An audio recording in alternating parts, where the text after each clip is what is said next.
Ostéokinésithérapie égale une mafia? Article invité. Canel m'a contacté pour me faire part de son avis sur l'état de son métier. Je lui ai demandé de mettre tout cela sous la forme d'un texte publiable. Le texte est publié sous pseudonyme car elle estime que le signer avec son nom la mettrait professionnellement en danger. Le lecteur est invité à le recevoir comme un témoignage. Mon souhait est qu'il mette sur la table des questions que la profession a probablement besoin d'éclaircir autant en interne que vis-à-vis du public. Donc note d'asserment d'axe.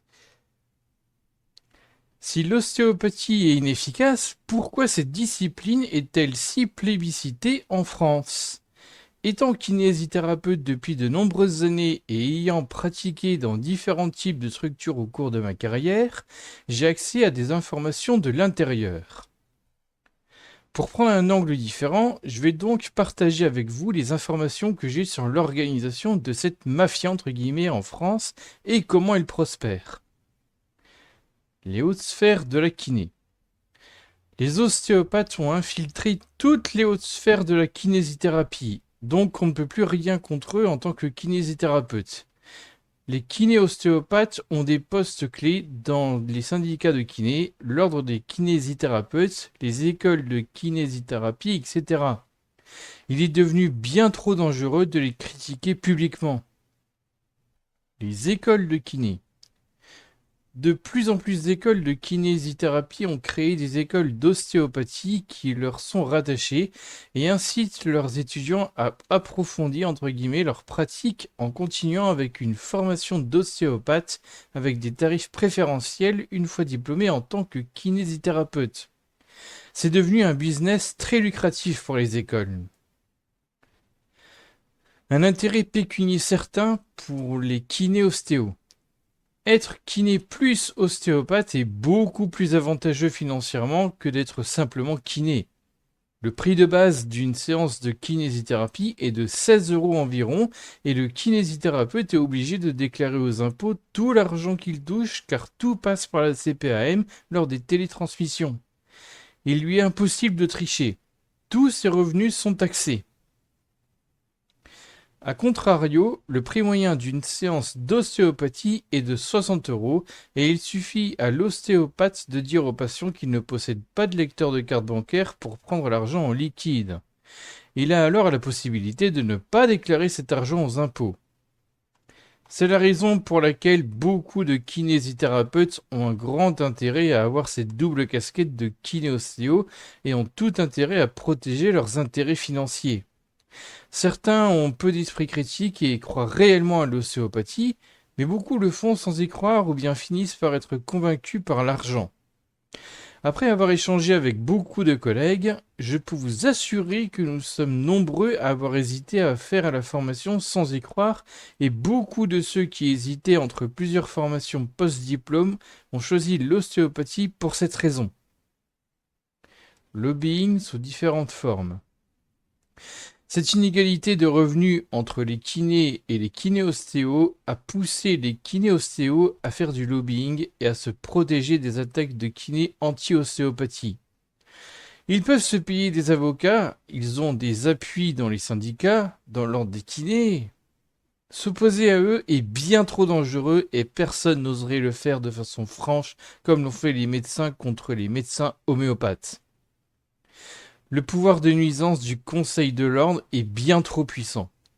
Ils peuvent ralentir ou empêcher notre installation lorsque l'on change de cabinet. Ils peuvent interdire à un titulaire de prendre de nouveaux assistants dans son cabinet, nous empêcher d'exercer, etc. Un bon kiné honnête est un kiné pauvre. En cas d'attaque en justice, il ne s'en sortira jamais. Et j'exagère à peine sur l'emploi du mot pauvre. Il faut bien se rendre compte que la seule façon pour un kiné de gagner sa vie, c'est d'être un peu malhonnête. La séance de base étant fixée par la CPAM à un peu plus de 16 euros, si l'on prend un patient par demi-heure, et il est dur de faire du bon travail autrement, et que l'on se fasse taxer à mort comme vous ne pouvez pas l'imaginer, il ne reste pas grand-chose à la fin du mois, même en faisant de gros horaires. On se retrouve donc avec de très nombreux kinés qui se dirigent vers des médecines parallèles pour faire plus d'argent, tandis que d'autres kinés se retrouvent à prendre plein de patients en même temps et font donc du mauvais travail. Les, les kinés qui se retrouvent forcés de faire du mauvais travail pour gagner leur vie correctement font donc une très mauvaise image à la kinésithérapie. Et les patients se retrouvent à aller voir des praticiens de médecine parallèle ou des kinéostéos car ils peuvent se permettre de passer plus de temps avec eux.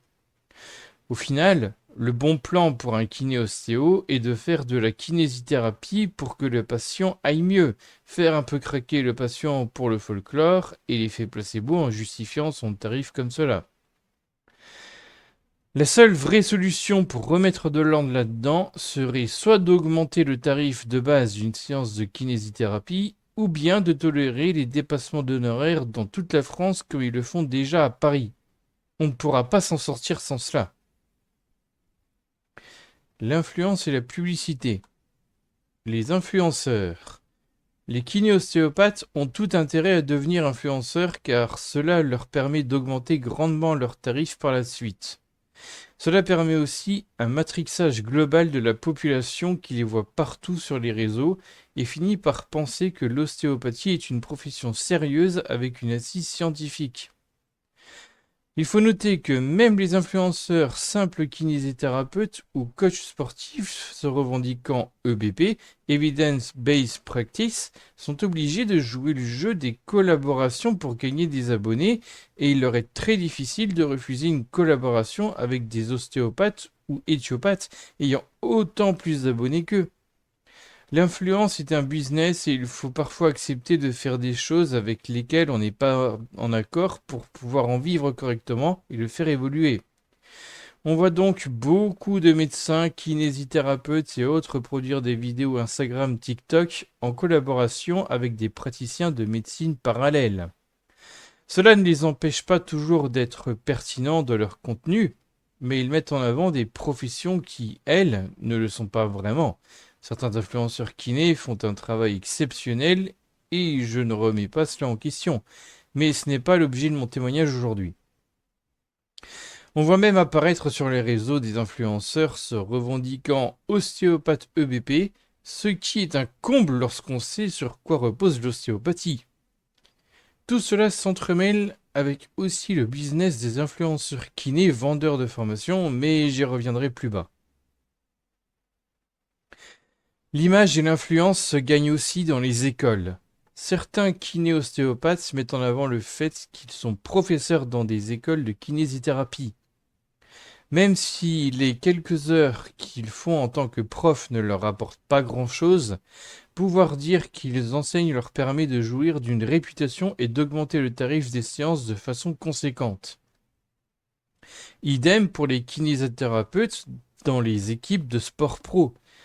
Les équipes de sport pro aiment beaucoup recruter des kinés qui sont aussi ostéopathes car ils pensent que c'est un plus alors que c'est un simple argument commercial. Mais les sportifs adorent ça, ils sont très croyants. Cela pousse les kinés à faire cette formation en plus. Des très nombreux patients pensent d'ailleurs que les kinéostéos sont meilleurs que les simples kinés. C'est une réflexion qu'on reçoit souvent. Le bon plan qu'ont trouvé beaucoup de kinéostéos, d'équipes de sport, est de travailler à mi-temps en tant que kiné de l'équipe de sport et à mi-temps dans un cabinet libéral où ils peuvent demander des tarifs beaucoup plus intéressants en tant qu'ostéopathe aux sportifs envoyés par les équipes et aux patients qui seront ravis d'avoir le même kiné qu'un sportif pro et souvent de pouvoir croiser ces sportifs professionnels au cabinet de leur kinéostéo. La publicité pour les kinésithérapeutes est interdite. Code de déontologie R 4321-67, interdiction de la publicité. Ce qui n'est pas le cas pour les ostéopathes qui peuvent donc occuper tout l'espace pour se mettre en avant. La vérité est que peu de kinés feraient de la pub même si c'était autorisé car nous avons beaucoup trop peu de kinésithérapeutes en France et beaucoup trop de patients, donc nous ne pouvons déjà pas accepter tout le monde. Cela reste un facteur à signaler car cela rend d'autant plus visibles les praticiens de thérapies alternatives. Vous aurez remarqué que je parle essentiellement des kiné-ostéopathes et pas des simples ostéopathes, car je pense que le métier d'ostéopathe survit grâce aux kiné-ostéopathes, par les différents moyens que j'ai cités plus haut. Le fait d'être kiné apporte naturellement énormément de patients car les séances sont remboursées par la CPAM.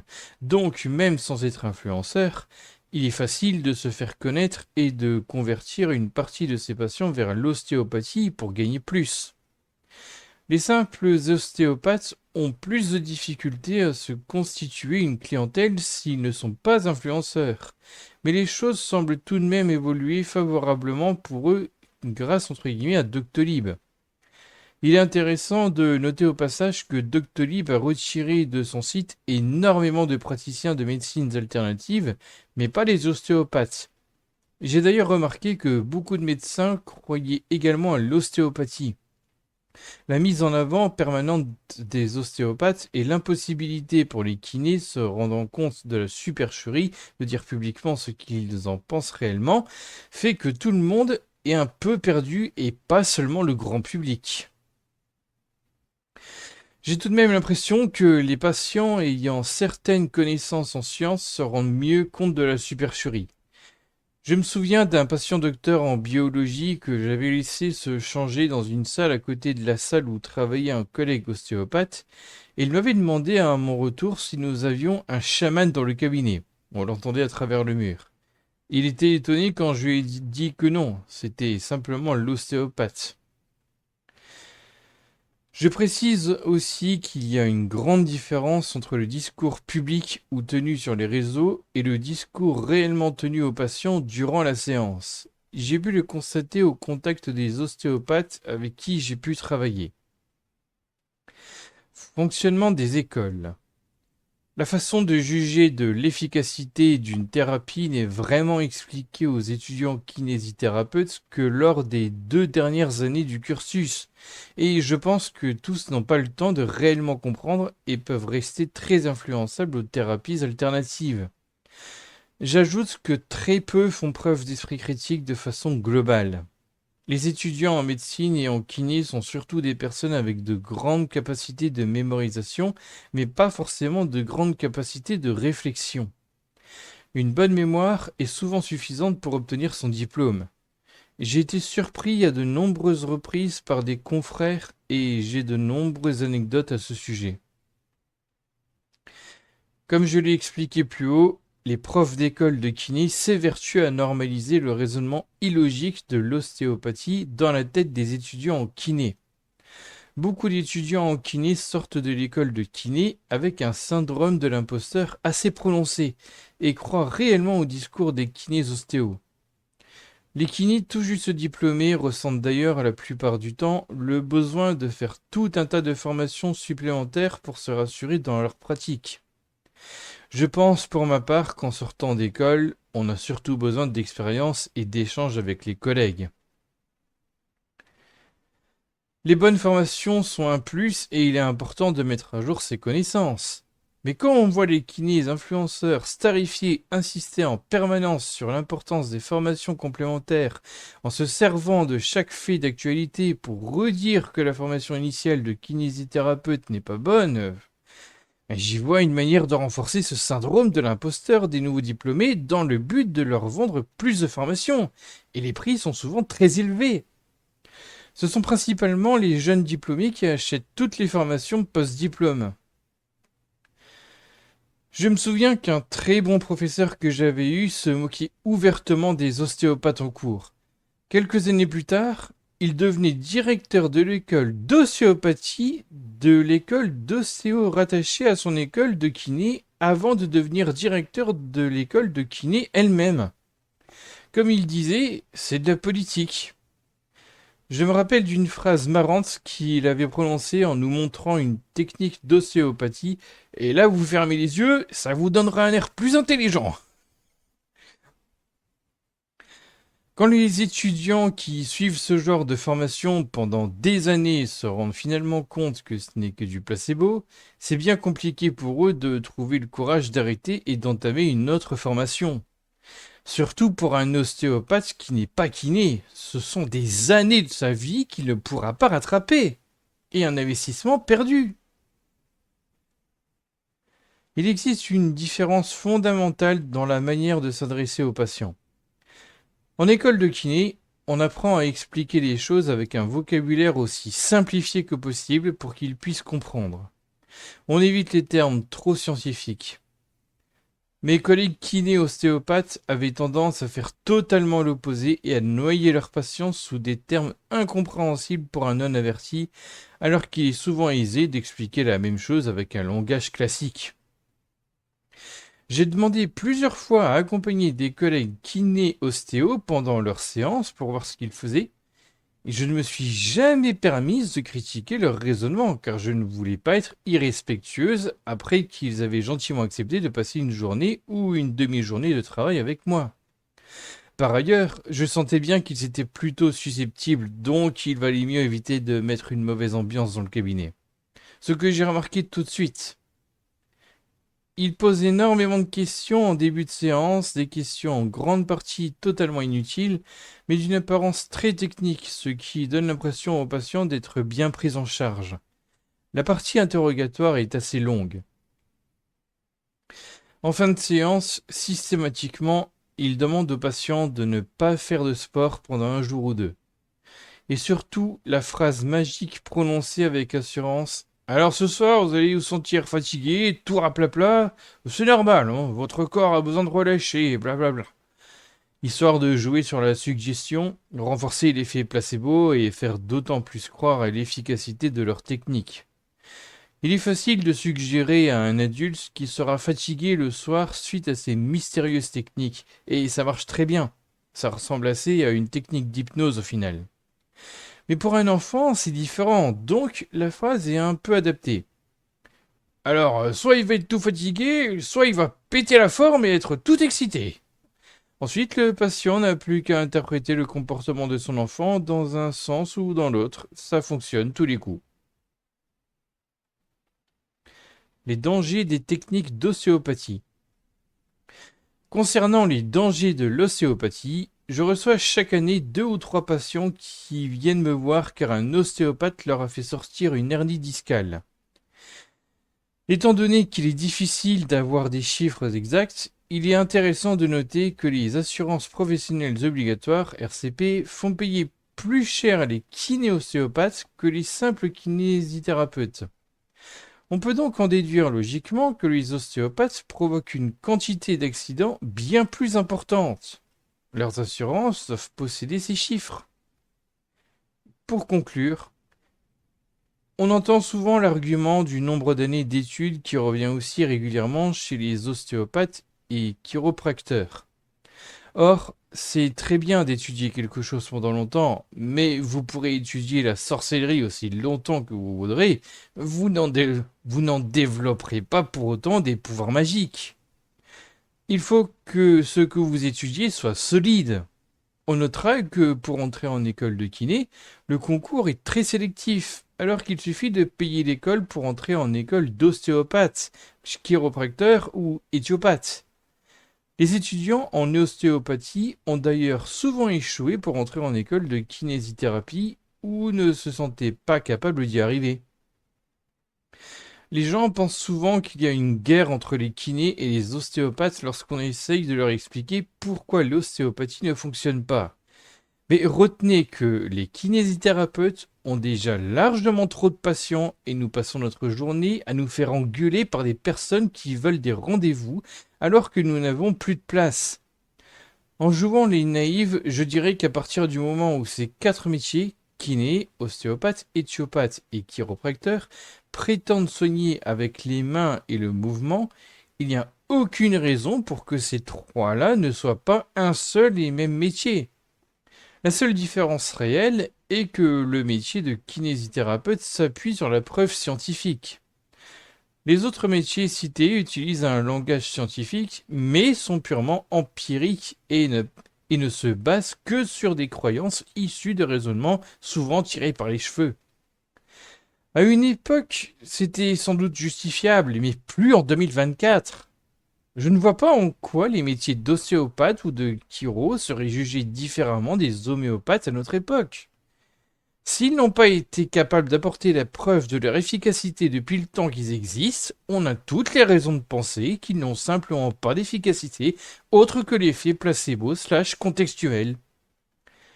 J'ajoute qu'à partir du moment où une technique de chiro ou d'ostéopathie prouvera son efficacité, les kinés se mettront aussi à l'utiliser.